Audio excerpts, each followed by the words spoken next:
Assalamualaikum warahmatullahi wabarakatuh. Firman Allah Subhanahu wa taala di dalam surah Maryam ayat yang ke-24. A'udzu billahi minasyaitonir rajim. Bismillahirrahmanirrahim. فناداها من تحتها ألا تحزني قد جعل ربك تحتك سريا. Artinya, maka ia diseru dari bawahnya, janganlah engkau bersedih hati, sesungguhnya Tuhanmu telah menjadikan di bawahmu sebatang anak sungai. Keterangan ayat, ketika Maryam dalam keadaan yang lemah dan sedih selepas melahirkan Nabi Isa alaihissalam, Allah Subhanahu wa taala memberikan ketenangan melalui seruan yang menenangkan hatinya. Seruan tersebut datang dari bawahnya, yang menurut sebahagian mufassir merujuk kepada malaikat Jibril alaihissalam dan menurut sebahagian yang lain ia merujuk kepada Nabi Isa alaihissalam sendiri.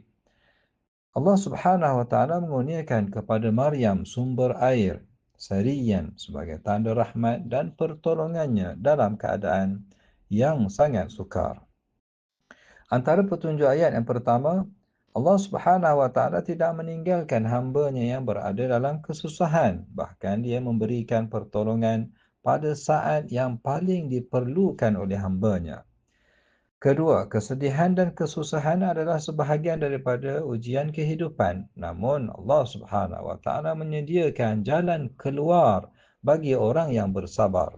Ketiga, rahmat Allah datang bersama ketenangan dan rezeki yang tidak disangka-sangkakan.